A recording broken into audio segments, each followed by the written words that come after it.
باللہ من الشیطان الرجیم بسم اللہ الرحمن الرحیم۔ اللہ تعالیٰ کے احکامات پر عمل، محمد رسول اللہ صلی اللہ علیہ وآلہ وسلم کے طریقوں کے مطابق ہم سب انسانوں کی ہر جہان کی بہترین خیریں، بھلائیوں اور کامیابیوں کا ذریعہ ہے، اور اس کے لیے بہت زیادہ ضروری ہے کہ ہم قرآن و سنت و صحیح حدیث کو ترجمے کے ساتھ پڑھیں، سنیں، سمجھیں اور اس پر عمل کریں۔ اور اس کے لیے اسلام 360 اپلیکیشن ہے، اس میں قرآن مجید کے مختلف تراجم تفاسیر ہیں، وہ ڈاؤن لوڈ کریں، اس کو انشاءاللہ ضرور فائدہ ہوگا۔ پڑھیں، سنیں، اپنے بزرگوں کو، اپنے بیوی بچوں کو، اپنے بہن بھائیوں کو، اپنے دوست احبابوں کو، عزیز و اقارب کو آپ ڈاؤن لوڈ کر کے دیں اور اس کی تبلیغ بھی کریں، اور قرآن مجید کو ترجمے کے ساتھ پڑھیں، سنیں، سمجھیں اور اس کے مطابق زندگی گزاریں، تو انشاءاللہ ضرور دنیا و آخرت میں بہترین خیریں حاصل ہوں گی۔ دیکھیں کہ دو قسم کی نالج ہوتے ہیں، ایک ایکوائرڈ نالج اور ایک ہوتا ہے ریویلڈ نالج، اور انسانیت کے تمام تر مسائل کا حل دراصل ہدایت میں ہے، اویئرنیس میں ہے۔ اسی کے لیے حضرت آدم علیہ السلام سے لے کر حضرت محمد صلی اللہ علیہ وآلہ وسلم تک انبیاء کرام علیہ السلام آئے، جن کا مین مقصد انسانوں کے لیے ہدایت کا پیغام پہنچانا تھا، اللہ تعالیٰ کی ہدایت۔ اللہ تعالیٰ نے حضرت آدم علیہ السلام سے لے کر ہمارے پیارے نبی حضرت محمد صلی اللہ علیہ وآلہ وسلم تک انبیاء کرام علیہ السلام، جو کہ دنیا و آخرت میں کامیاب ترین انسان ہے، ان کو بھیجا انسانیت کی ہدایت کے لیے۔ مطلب کہ انسانیت کی ہدایت اتنا بڑا کام ہے، اور دراصل ہدایت اتنا بڑا ذریعہ ہے دنیا و آخرت کی خیر کا، کہ جس کے ذریعے سے دنیا بھی اچھی ہوتی ہے اور آخرت بھی اچھی ہوتی ہے تمام تر انسانوں کی۔ دیکھیں کہ اللہ تعالیٰ نے ہمیں اشرف المخلوق بنایا ہے، ہم سب سے بہتر اللہ تعالیٰ نے مخلوق بنایا اگر اللہ تعالیٰ کے احکامات پر عمل کرتے ہیں، لیکن اگر نفس و خواہشات کے اوپر عمل کرتے ہیں تو اللہ تعالیٰ ہمیں محفوظ فرمائے۔ تو وہ انسان تو جانور سے بھی بدتر ہے، کیونکہ اللہ تعالیٰ نے اس کو عقل بھی عطا فرمائی ہے، عقل کو وہ کے مطابق نہیں عمل کرتا اور اپنی خواہشات نفس کے پیچھے چلتا ہے، تو دنیا بھی خراب ہوتی ہے اور آخرت بھی خراب ہوتی ہے۔ نفس کی خواہشات کے مطابق حرام کام، ناجائز کام، وہ لیزینس، اپنی صحت خراب کرنا، اپنی دنیا خراب کرنا، لوگوں کے ساتھ ظلم کرنا، لوگوں کے حق کھانا، یہ سارے نفسانی خواہشات والے کام ہیں۔ حرام کام کرنا، بد نگاہی کرنا، غلط چیزیں دیکھنا، مطلب کہ جتنے بھی خراب، جھوٹ بولنا، زنا کرنا، شراب پینا، یہ سارے حرام کام ہیں، نفس کی خواہشات والے غلط کام ہیں۔ تو یہ دراصل دنیا کو بھی خرابی کی طرف لے کے جاتے ہیں، ہماری صحت بھی خراب کرتے ہیں، آخرت بھی خراب کرتے ہیں، مطلب ہر جہان کی بربادی ہے اس میں۔ اور عقل کیا ہے کہ اللہ تعالیٰ کے احکامات کے مطابق عمل کریں، عبادت کریں، نماز پڑھیں، لوگوں کا حق دیں، صحیح طرح سے چلیں، سچ بولیں، ہدایت کا پیغام پہنچائیں لوگوں تک۔ اس سے دنیا بھی اچھی ہوتی ہے اور آخرت بھی، صحت بھی اچھی ہوتی ہے، انسان کی زندگی کے تمام تر معاملات میں آسانی ہوتی ہے، خیر ہوتی ہے۔ آزمائشیں آتی ہیں اللہ تعالیٰ کی طرف سے، لیکن وہ دراصل ہمیں کامیابی کی طرف لے کے جانے، ہمیں اور بلند کرنے کے لیے، ہمیں دنیا و آخرت کے اندر جو اجر ہے اس کے اندر اللہ تعالیٰ نے جو ہمیں اجر عطا فرمانا ہے، وہ اتنا بڑا اس کا اجر اگر ہم آزمائش کے صبر سے ہم کام لیں، اللہ تعالیٰ ہمیں دنیا و آخرت میں خیریں عطا فرمائے۔ میں عرض کر رہا تھا اچھا یہ ہدایت مطلب اتنا بڑا سولوشن ہے انسانیت کے معاملات کے لیے، انسانیت کی کامیابی اور خیر کے لیے، کہ اس کے لیے انبیاء کرام علیہ السلام اتنے سارے اللہ تعالیٰ نے بھیجے، حضرت آدم علیہ السلام سے لے کر حضرت محمد صلی اللہ علیہ وآلہ وسلم تک، ان کا مقصد پیغام پہنچانا تھا۔ آگے اللہ تعالیٰ کی مرضی، جس کو ہدایت عطا فرمائے، اللہ تعالیٰ ہمیں ہدایت و ایمان عطا فرمائے، سب انسانوں کو ہدایت و ایمان عطا فرمائے، اور اللہ تعالیٰ ہم سب مسلمانوں کو جو آئے تھے موجود ہیں رہیں گے، ہمیں دنیا و آخرت اور ہر جہان میں بہترین خیریں عطا فرمائے، آمین۔ میں عرض کر رہا تھا دو قسم کے نالج، انسانیت کی خیر کے لیے میں کچھ باتیں اور عرض کر رہا ہوں۔ یہ دو قسم کے علم ہوتے ہیں، حق کو سمجھنے کے لیے حق کو سمجھیں گے، اویئرنیس آئے گی، ہدایت آئے گی، تو تمام تر سولوشن مل جائیں گے انسانیت کے معاملات اور مسائل کے لیے، یہ سب کے لیے، تمام انسانیت کے لیے یہ ویڈیو ہے، جس کے اندر میں عرض کر رہا ہوں دراصل ہدایت اللہ تعالیٰ کا حکم وہ کیسے سمجھنا ہے، حق کو کیسے سمجھنا ہے، ٹروتھ کیا ہے، صحیح راستہ کیا ہے، جس کے ذریعے سے ہم دنیا و آخرت میں خیریں حاصل کر سکتے ہیں اور ناکامی اور بربادی سے بچ سکتے ہیں۔ ہمیشہ کی بربادی آخرت کی بربادی ہے، یہ دنیا تو چند روزہ زندگی ہے، روزانہ انسان، ہزاروں انسان مرتے ہیں اس دنیا میں، ایک رپورٹ کے مطابق روزانہ 1 لاکھ سے اوپر انسان مرتے ہیں، اور ہر منٹ 100 سے زائد انسان مرتے ہیں، اور ہر سیکنڈ، ہر لمحے میں کوئی نہ کوئی انسان مر رہا ہے اس دنیا سے، ہر لمحے میں۔ ایک رپورٹ کے مطابق 2 سیکنڈ میں غالباً 3 افراد مرتے ہیں، مطلب کم و بیش ہر لمحے میں انسان مر رہے ہیں، ہر منٹ میں درجنوں انسان مر رہے ہیں، ہر گھنٹے میں سینکڑوں انسان مر رہے ہیں، ہر دن میں ہزاروں انسان مر رہے ہیں۔ تو یہ صورتحال انسان کی زندگی کا کوئی پتہ نہیں ہے۔ اللہ تعالیٰ ہمیں ہدایت عطا فرمائے، صحیح طریقے پہ عمل کرنے کی توفیق عطا فرمائے، ایمان پہ شہادت عظمیٰ عطا فرمائے، ایمان پہ ہمارا خاتمہ ایمان پہ ہو، اور ہماری دنیا، قبر، حشر، آخرت سب اللہ تعالیٰ خیر کے ساتھ ہمیں کامیابی اور بہترین خیریں جنت الفردوس میں اعلیٰ مقام عطا فرمائے، رسول اللہ صلی اللہ علیہ وسلم کا ساتھ اور پڑوس عطا فرمائے، آمین۔ آخرت میں بھی اور دنیا میں بھی اللہ تعالیٰ رسول اللہ کے طریقوں پر عمل کرنے کی توفیق عطا فرمائے، آمین۔ تو ایکوائرڈ نالج اور ریویلڈ نالج، اچھا جو یہ علم دونوں ہی اللہ تعالیٰ کی طرف سے ہی ہیں، اصل مالک علم کا، حکمت کا، ہر چیز کا مالک اللہ ہی ہے۔ اور ریویلڈ نالج وہ ایسا نالج ہے پہلے میں آپ کو ایکوائرڈ نالج کا بتا دوں. ایکوائرڈ نالج ایسا نالج ہے کہ انسان اپنی کوشش کے ذریعے سے تجربات مشاہدہ جو اللہ تعالیٰ نے ہمیں عقل دی ہے, ہمیں صلاحیتیں دی ہیں, اس کے ذریعے سے وہ مشاہدہ کرتا ہے, دیکھتا ہے, سوچتا ہے, سمجھتا ہے, تجربہ کرتا ہے اور اس کو پھر پروف کر کے ایک لاز اور فیکٹس آف نیچر جو اللہ تعالیٰ کے قوانین فطرت ہے اس کو سمجھ لیتا ہے. تو یہ ایکوائرڈ نالج ہے, انسان اپنی جو کوشش کے ذریعے سے سمجھتا ہے علم کو. اور جس طرح سائنس کے علم جتنے علوم ہیں وہ ایکوائرڈ نالج میں آتے ہیں. اور ریویل نالج ایسا علم کہ انسان کی دیکھیں کہ ریویل نالج اللہ تعالیٰ کی طرف سے جو وحی کا علم ہے جو کہ انبیاء کرام علیہ السلام کے ذریعے سے انسانوں تک پہنچایا گیا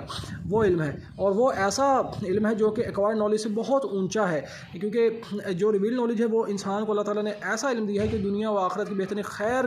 کا علم ہے. لیکن انسان کیونکہ خطا کا پتلا, میں کچھ آپ کو لاجیکل ریزننگ اس کی دیتا ہوں. انسان کی عقل بھی محدود ہے, انسان کی عقل بھی غلطیاں کرتی ہے. سائنسدان بڑے بڑے سائنسدانوں سے غلطیاں ہوتی ہیں, مشاہدات تجربات سے وہ مختلف ایک چیز میں پہنچتے ہیں لیکن اس میں غلطیاں کرتے ہیں. پھر آہستہ آہستہ سب پتہ چلتا ہے کہ دوسرے سائنسدان مزید اس میں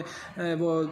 ترقی کرتے ہیں یا اس میں تجربات کرتے ہیں, کوشش کرتے ہیں, محنت کرتے ہیں, تو پھر وہ کچھ اور حقیقتیں دریافت کر بیٹھتے ہیں جو وہ پرانی ان کی تھیوریز یا نظریات ہیں وہ غلط ثابت ہو جاتے ہیں اور فیکٹس ہمیں پتہ چل جاتے ہیں, حقیقت ہمیں پتہ چل جاتی ہے. دیکھیے سائنس کے اندر جو اصل حقائق لاز آف نیچر ہیں, فیکٹس ہیں, جو لاز ہیں, قوانین ہیں فطرت کے, وہ ہر قانون قرآن مجید کے مطابق ہے. قرآن مجید کے کوئی ایسا سائنس کا ایک بھی لا نہیں ہے, نہ ہو سکتا ہے نہ ہے جو قرآن مجید کی کسی بھی آیت کے مخالف ہو. اور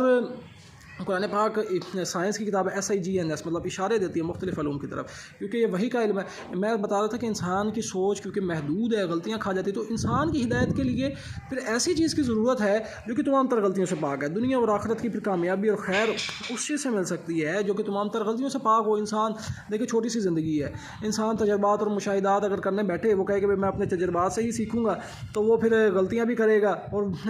غلطیاں کر کے ایسے نقصان اٹھا سکتا ہے کہ اس کی زندگی ختم ہو جائے گی, دنیا و آخرت داؤ پہ لگ سکتی ہے, اس کی مطلب خراب برباد ہو سکتی ہے. تو اس لیے ہمیں ہماری ایسی ہدایت کی ضرورت ہے کہ ہمیں ایسی ہدایت ہمیں مل جائے کہ جو کہ تمام تر غلطیوں سے پاک ہو, جس کو ہم پڑھ لیں, سمجھ لیں اور اس پر عمل کر لیں, تو دنیا و آخرت میں انشاءاللہ عز و جل کامیاب ہو جائیں گے. تو وہ پھر واحد چیز اللہ تعالیٰ کی جو ریویل نالج اللہ تعالیٰ کی طرف سے جو وحی کا علم ہے انسانوں تک پہنچایا گیا ہے وہ ہے, جس میں یہ زبور, انجیل, تورات اور سب سے اہم کتاب قرآن مجید جو کہ تمام تر انسانوں کی ہدایت کا ذریعہ ہے. کیونکہ پرانی کتابوں میں کچھ نہ کچھ لوگوں نے اس کے اندر کمیاں اور پیشیاں کر دیں, مطلب کہ اس کے اندر کچھ تبدیلیاں کر دیں. تو اللہ تعالیٰ نے قرآن مجید کی حفاظت کا ذمہ خود لیا, اپنے آخری نبی حضرت محمد صلی اللہ علیہ وسلم پر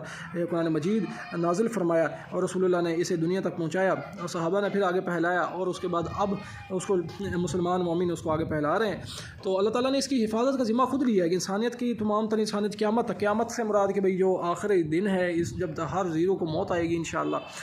اللہ کے حکم سے, ہر کوئی جس کو فنا ہے اللہ کے سوا ہر کسی کو فنا اللہ تعالیٰ دے دے گا, اور قیامت میں دوبارہ سے پھر زندہ کیا جائے گا, روز محشر دوبارہ سے زندہ کیا جائے گا. پھر تمام تر خلق اللہ تعالیٰ کمی پیشی معاف فرمائے. تو اس میں دیکھیں ہدایت, آپ میری بات میں بھی کوئی کمی پیشی ہو تو اس کی دراصل ٹروتھ کو سمجھنے کے لیے آپ قرآن مجید کو پڑھیں, ریویل نالج کو پڑھیں, حقائق کو سمجھیں, قرآن و سنت, قرآن مجید کے بعد سنت و صحیح حدیث کو سمجھیں. سب سے امپورٹنٹ قرآن مجید ہے. تو قرآن مجید وہ پھر ایسا نالج ہے کہ تمام تر غلطیوں سے پاک ہے. تو پھر انسانیت کی وہ خیر اور بھلائی اور ہدایت کے لیے وہ ایسی چیز چاہیے جو کہ تمام تر غلطیوں سے پاک ہو, جو کہ عقل کو بھی صحیح ڈائریکشن دینے والی ہو, کیونکہ انسان کی عقل بھی محدود ہے, غلطیاں کھا جاتی ہے. تو وہ پھر ایسی واحد ہستی کی طرف سے ہی وہ ہدایت ہو سکتی ہے جو کہ تمام تر غلطیوں سے پاک ہو, جو کہ مالک ہو, خالق ہو, قادر ہو, ہر شے پہ قادر ہو, جو کہ ہر علم کو جانتا ہو. تو واحد ذات اللہ تعالیٰ کی ہے, تو جو کہ ہمیشہ سے ہے اور ہمیشہ رہے گا, جس کو کوئی فنا نہیں ہے. وہ وحدہ لا شریک ہے, نہ اس کا کوئی بیٹا ہے, نہ وہ خود جنا ہے, نہ اس نے کسی کو اپنی اولاد کے طور پہ جنا ہے. اللہ تعالیٰ ہمیں معاف فرمائے, شرک و کفر و گستاخی کی تمام کبیرہ صغیرہ گناہوں سے اللہ تعالیٰ ہمیں محفوظ فرمائے. تو مطلب واحد لا شریک ذات اور ہر شے پہ قادر ذات اللہ تعالیٰ کی ذات ہے. تو اسی کی طرف سے دیا گیا انسانیت کی خیر کا علم, قرآن مجید کا علم, اس کے مطابق عمل کریں گے تو اب ہمیں سمجھ آئی کہ ہمارے لیے ریویل نالج جو کہ تمام تر غلطیوں سے پاک جو نالج ہے وہ کتنا ضروری ہے, اور اس کی لاجیکل ریزننگ, اور آپ اس کو کیسے سکتے ہیں ٹروتھ کو. آپ اگر کوئی انسان ذرا یہ کیونکہ سائنس اینڈ ٹیکنالوجی کا دور ہے, آپ انسان بالکل سمپلی قرآن اینڈ سائنس کے موضوع کے اوپر تھوڑی سی ریسرچ کرے, کچھ لیکچر سن لے, آپ خود ہی سمجھ جائیں گے. میں نے خود کچھ ڈسکوریز کی قرآن مجید کو پڑھتے ہوئے الحمدللہ, ترجمے کے ساتھ پڑھیں, جو آپ کی کی زبان مادری زبان ہے جس میں آپ آسانی سے سمجھ سکتے ہیں، اس میں قرآن پاک کو سنیں اور پڑھیں، اور جہاں پہ مشکل پیش آئے اس کی تفاسیر دیکھیں۔ اسلام 360 اپلیکیشن ہے، اس میں مختلف تراجم اور تفاسیر موجود ہیں، ایک ترجمے سے نہ سمجھ ہے دوسرا ترجمہ پڑھ لیں، مطلب دوسرے عالم کا ترجمہ پڑھ لیں، وہ ذرا آسان سہل ہوگا، جو سا آسان لگتا ہے، جو سا آسانی سے دیکھیں۔ نصیحت کے لیے قرآن مجید آسان اللہ تعالیٰ نے بنایا ہے، اور اللہ تعالیٰ ہمیں ہدایت اور ایمان صحیح عطا فرمائے، دنیا و آخرت میں بہترین خیریں عطا فرمائے۔ تو قرآن مجید کو پڑھیں۔ قرآن اینڈ سائنس کے موضوع پہ آپ ٹاپکس کوئی بھی دیکھیں، میں نے جو اس میں پڑھا جس نے انسان کو اللہ تعالیٰ نے تخلیق کیا، پہلے انسان کو جہاں تک مجھے سمجھ آیا اللہ تعالیٰ کمی بے شمار فرمائے، آیات میں ایسے مفہوم ملتے ہیں قرآن پاک کی آیات میں کہ مٹی سے بنایا گیا، اس کے بعد سپرم جو ہے منی کا قطرہ، اس سے پھر اس کے بعد مزید اس میں چینجنگ جو آئیں اور وہ سارے مراحل دیکھیں کہ یہ تو پہلے انسان کو نہیں اس کے بارے میں پتہ تھا۔ اب خاص طور پہ مٹی سے اور منی سے کیسے سپرم کے بارے میں چلو ایک انسان مشاہدہ کر لیتا ہے کہ بھئی انسان وہ ایک جنسی معاملہ کرتا ہے اب ایک عورت کے ساتھ، تو وہ بھی بچہ وہ حاملہ ہو جاتا ہے، تو اس کا پورا پروسیس جو ہے اللہ تعالیٰ نے قرآن مجید میں بتایا ہے، لیکن یہ انسانوں کو پہلے نہیں پتہ تھا، اب آہستہ آہستہ پتہ چلنا شروع ہوا ہے۔ خاص طور پہ جو مٹی اور مطلب سوائل اور سپرم کے اندر جو ایک تعلق ہے، ایک لنک ہے، وہ کیسے ہمیں پتہ چلا، جو میں نے اس کے بارے میں ڈسکوری کی، جب میں نے یہ پڑھا کہ مٹی اور جو ہے نا جو منی ہے انسان کے، اس کے اندر کیا ایک تعلق ہے، تو جب میں نے مٹی کے اندر ایلیمنٹس کے بارے میں مشاہدہ، اب سمپلی آپ انٹرنیٹ پہ جائیں اور سرچ کریں کہ ایلیمنٹس ان سوائل، مٹی کے اندر جو ایلیمنٹس ہیں وہ ایک جگہ پہ لکھ لیں، یہ یاد رکھ لیں، اس کے بعد ساتھ ہی اس کے لکھیں گے ایلیمنٹس ان سپرم جو ہماری منی ہوتی ہے اس کے اندر جو ایلیمنٹس پائے جائے، آپ حیران ہوں گے کہ بہت سارے ایلیمنٹس وہ سیم ہیں، سیم ایلیمنٹس جو ہیں وہ اپنا سوائل میں اور منی کے اندر، تو یہ ایک کیسی مطابقت ہے، اور یہ پہلے نہیں پتہ تھا لوگوں کو، سائنسدانوں کو بھی نہیں پتہ تھا، اللہ تعالیٰ نے یہ ہمیں کتنے صدیوں پہلے انسانوں تک یہ علم پہنچا دیا کہ انسان کو اللہ تعالیٰ نے پہلے مٹی سے بنایا ہے اور اس کے بعد وہ پھر منی سے بنا ہے، اس کے بعد جو اس کے اندر تغیرات اور تبدیلیاں جو آئی ہیں، یہ تو ایک دریافت ہے، ایک حقیقت ہے جو کہ لاز آف سائنس کے اندر ہمیں بعد میں جا کے پتہ چلتی ہے، اور انسان اپنی عقل کے ذریعے سے اس کو بعد میں سمجھتا ہے، لیکن اللہ تعالیٰ نے اس کو پہلے ہی بتا دیا۔ اسی طرح سے قرآن مجید میں مختلف علوم کے بارے میں اشارے ملتے ہیں، وہ دنیا کا بننا ہو، دنیا خاتمے کی طرف جا رہی ہے، اس طرف اب سائنسدان حقیقت کو سمجھنے کی طرف تھوڑا سا آ رہے ہیں کہ یہ دنیا اپنے اینڈ کی طرف جا رہی ہے، دنیا یہ جس طرح ایک ستارہ جو ہے وہ ختم ہو جاتا ہے، بلیک ڈارک، اور یہ اس کی سٹیجز ہوتی ہیں، تو اسی طرح سے زمین اور یہ جو ہماری ہے یہ گلیکسی یہ بھی اپنے خاتمے کی طرف جا رہی ہے۔ یہ سائنس علم تھوڑا کر کے کوشش کر کے آہستہ آہستہ پہنچ رہا ہے حقیقت کی طرف، اس کو سمجھ رہا ہے، اور 100% لاز اینڈ فیکٹس کا 0.001% بھی ایسا کوئی قانون نہیں جو کہ قرآن مجید کی مخالف ہو۔ اور قرآن مجید میں جو سائنسی علوم ہیں وہ کافی حد تک تو پروو ہو چکے ہیں، اور جو کچھ رہتے ہیں وہ انشاءاللہ وہ بھی پروو ہو جائیں گے، کیونکہ سائنس سے اتنی ترقی نہیں کی وہ ہوئی، اللہ تعالیٰ تو ہر چیز کا جاننے والا، اللہ تعالیٰ نے ہمیں تو بہت سارے علم اور راز ہمیں بتا دیے ہیں حقیقتوں کے قرآن مجید کے ذریعے سے۔ جنت و دوزخ کا کنسیپٹ ہے، یہاں تک ابھی سائنس پہنچی نہیں ہے، ابھی اللہ تعالیٰ ہمیں دنیا و آخرت میں بہترین خیریں عطا فرمائے، مطلب کہ وہ یہ قرآن مجید کے اندر آپ سائنس اینڈ قرآن کے بارے میں کچھ لیکچر سنیں جس میں ڈاکٹر ذاکر نائک صاحب کی اور بھی اچھے علماء کے اس کے بارے میں لیکچرز ہیں، جو کہ آپ حیران ہوں گے کہ اتنی بڑی حقیقتیں اتنے عرصے پہلے جو ہیں نبی پاک صلی اللہ علیہ وسلم کے ذریعے سے اللہ تعالیٰ نے انسانوں کو وہ بتا دیں، وہ آہستہ آہستہ کر کے انسان سائنس کے ذریعے سے یا مطلب ایکوائرڈ نالج کے ذریعے سے اپنی کوشش کے ذریعے آہستہ آہستہ تھوڑی چیزوں کو سمجھ رہا ہے۔ تو دراصل یہاں سے پتہ یہ چلا، یہاں سے یہ آؤٹ پٹ اور رزلٹ نکلا کہ دراصل ہدایت جو ہے لاجیکلی سائنٹیفکلی دنیا و آخرت کی وہ اللہ تعالیٰ کے احکامات پر عمل کرنے میں ہے، اور صحیح علم قرآن کا علم ہے، تو اس کو سمجھیں۔ اللہ تعالیٰ ہمیں دنیا و آخرت میں بہترین خیریں عطا فرمائے، آمین۔ اچھا، ایمانیات کے بعد دیکھیں، ایمانیات کے اندر اویئرنیس اور ہدایت جو ہماری زندگی کے اندر ہر پہلو کے اندر ہمیں ہدایت کا پیغام دیتی ہے، تو اس میں ایک امپورٹنٹ چیز یہ بہت زیادہ ہے کہ اس میں جو نقصان دہ چیزیں ہیں نا پہلے اس سے بچ جائیں۔ جس طرح کہ کسی کو شوگر ہے، مریض ہے، پیشنٹ ہے، تو اس کو سب سے پہلے ضروری کیا ہے، پرہیز کرے، اس کے بعد وہ صحیح اس کے روٹ کاز کا سولوشن نکالے، اس کا علاج کرے، لیکن اگر وہ پرہیز نہیں کرے گا تو وہ دوائیاں کھاتا رہے گا تو اس کا فائدہ نہیں ہوگا۔ اسی طرح سے پہلے وہ غلط گمان، نظریات اور جو چیزیں ہیں نا ان کو نکال دے، صحیح علم کو سمجھنے کی کوشش کرے، انشاءاللہ عز و جل دنیا و آخرت میں خیریں حاصل ہوں گی انشاءاللہ۔ میں اگلی ویڈیو میں انشاءاللہ کوشش کروں گا بنانے کی کہ انسان کی جو